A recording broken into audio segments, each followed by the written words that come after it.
Sebelum lanjut menonton video ini, jika kalian suka dengan channel Pribumi Berbicara, silahkan kalian support kami dengan cara subscribe dan klik tanda loncengnya. Jangan lupa siapkan kopi dan cemilan kalian.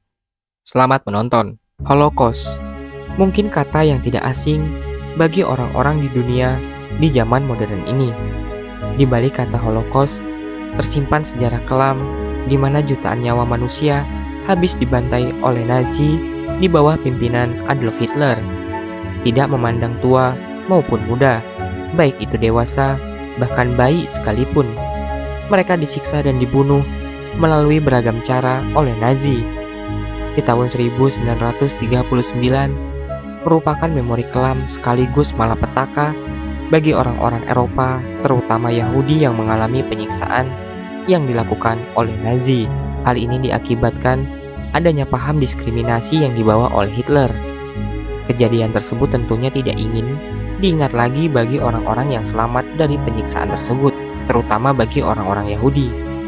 Munculnya sebuah paham diskriminasi ras ini ditandai dengan anggapan bahwa ras Arya merupakan ras terbaik dibandingkan dengan ras lainnya, dan adanya anggapan bahwa ras lain Arya harus dibasmi karena dianggap tidak berguna.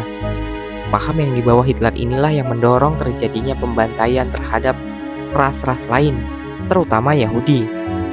Dalam bukunya yang berjudul Mein Kampf, Hitler mengatakan bahwa ras Arya merupakan ras yang unggul dan kejeniusan selalu bersinar, serta menjadi penguasa atas segala makhluk hidup di dunia. Selain membasmi dengan alasan ras, Nazi juga menjadi pelaku pembasmian orang-orang yang memiliki pemahaman yang berlawanan dengan Nazi, dengan anggapan bahwa ras Arya merupakan ras yang terbaik. Nazi membasmi ras-ras di luar Arya dan sosialis, komunis, para jurnalis, kritikal, dan saksi Yehova pun tidak luput dari pembasmian Nazi dengan dalih berbahaya.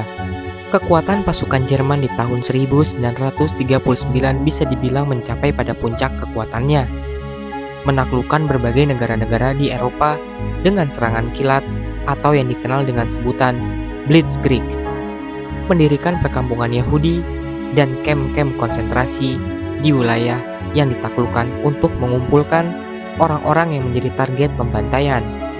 Lalu, apa saja bentuk penyiksaan yang dilakukan oleh Nazi? Bagaimana jalannya program yang disediakan oleh Nazi untuk membasmi dan menyiksa orang-orang di luar ras Arya? Pertanyaan tersebut akan kita jawab dalam video ini. Program penyiksaan dan pembasmian. Penyiksaan dan pembasmian dilakukan oleh Nazi kepada ras-ras di luar Arya serta kepada orang-orang yang memiliki ideologi berlawanan terhadap Nazi. Pun begitu dengan orang-orang yang memiliki gangguan jiwa dan lain-lain, baik itu kaum pria maupun wanita, tua ataupun muda. Bila orang tersebut seperti sebagaimana yang disebutkan, maka penyiksaan dan kematian akan menjemputnya. Penyiksaan dan pembasmian tersebut umumnya dilakukan di kamp-kamp. Cukup banyak kamp-kamp yang dibuka untuk melakukan pembasmian terhadap orang-orang Eropa. Umumnya adalah orang-orang Yahudi. Uze dalam bukunya yang berjudul Orang Indonesia di Kamp Konsentrasi Nazi. Kamp pertama merupakan kamp tenaga kerja. Kamp kedua merupakan kamp dengan keadaan yang lebih buruk, dan kamp konsentrasi adalah kelas ketiga adalah pabrik kematian. Program-program penyiksaan dan pembasmian yang disiapkan Nazi pun beragam. Ada yang melewati tahap uji penelitian, ada juga yang langsung dibunuh. Untuk lebih jelasnya akan kita bahas. Mendirikan perkampungan Yahudi atau ghetto-ghetto. Perkampungan Yahudi sering disebut dengan ghetto. Nazi telah mendirikan banyak ghetto sebagai tempat untuk menahan atau mengumpulkan orang-orang Yahudi yang nantinya mereka akan dipindahkan untuk diuji para peneliti yang pada akhirnya mereka dibunuh. Namun intinya, apabila tidak terpilih untuk diteliti, mereka akan dibunuh. Menyedihkannya adalah orang-orang yang ditampung dan ditahan di ghetto yang dibangun oleh Nazi ini banyak meninggal sebelum dibunuh atau dimasukkan ke dalam penelitian. Sepertinya Nazi mengabaikan kemalangan yang menimpa orang-orang yang ditahan di ghetto-ghetto, dan tidak sedikit juga Orang-orang yang dipindahkan ke kamp untuk dibasmi atau jadi subjek penelitian orang-orang tersebut mati di perjalanan. Kebanyakan dari mereka mati karena kelaparan, ditambah lagi orang-orang yang ditahan di ghetto terserang berbagai macam penyakit sebagai akibat dari daya tahan tubuh yang kurang. Situasi seperti kelaparan yang menimpa orang-orang yang ditampung di ghetto-ghetto seakan menjadi hal yang lumrah. Lalu, program khusus penyandang disabilitas.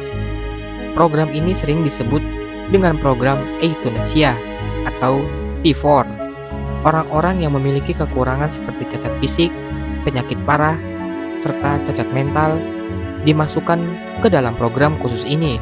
Program gila ini tidak hanya memasukkan orang-orang dewasa, namun anak-anak bahkan sampai balita pun bila memiliki kecacatan pada mental atau bahkan pada fisiknya akan dimasukkan ke dalam program ini. Alih-alih merawat orang-orang yang memiliki kecacatan fisik, penyakit parah serta cacat pada mentalnya, Naji pun membinasakan orang-orang tersebut melalui program ini. Dalam beberapa sumber yang berjudul program euthanasia, disebutkan bahwa para penderita yang diangkut akan dimasukkan ke dalam sebuah kamar gas yang diubah menjadi seperti kamar mandi untuk dibinasakan memakai gas karbon monoksida. Di sebelah kamar gas ini ada petugas yang tugasnya membakar pasien yang telah dibinasakan di kamar gas, dan abu pasien tersebut dikembalikan kepada keluarga pasien beserta catatan kematian palsu. Lalu, kelinci percobaan. Sebagai dari orang-orang yang menjadi target Nazi untuk dimusnahkan, dikirim ke tempat-tempat khusus untuk dijadikan kelinci percobaan. Orang-orang ini akan dijadikan subjek penelitian yang dilakukan oleh dokter-dokter penelitian yang dilakukan oleh para dokter di kamp khusus tersebut benar-benar berada di luar nalar manusia. Berbagai percobaan yang dilakukan oleh dokter terhadap subjeknya benar-benar di luar batas kemampuan manusia. Dari sekian banyak dokter yang melakukan pengujian, dokter yang terkenal paling gila dalam melakukan pengujian terhadap manusia pada saat itu adalah Dr. Joseph Mengele. Saking gilanya, dokter ini bisa dibilang seperti malaikat pencabut nyawa, sebab subjek-subjek yang dipilih oleh Dr. Mengele selalu berakhir dengan kematian.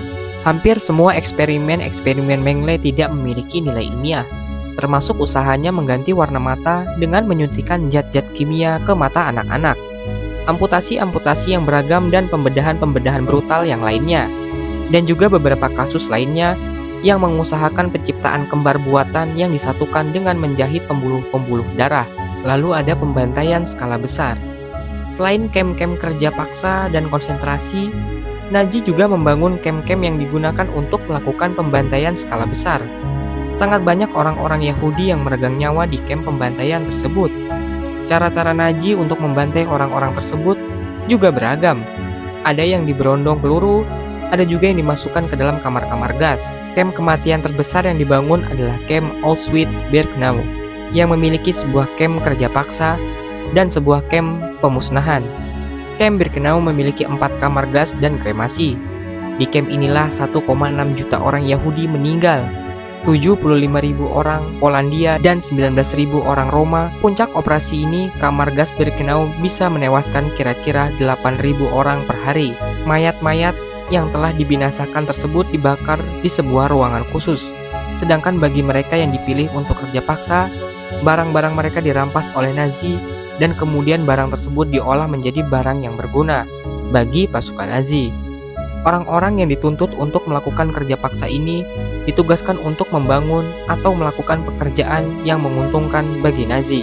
Jutaan nyawa manusia melayang pada saat itu akibat diskriminasi, pembasmian, dan pembantaian yang dilakukan oleh Nazi melalui berbagai cara, seperti dijadikan subjek penelitian, kerja paksa, sampai dibunuh.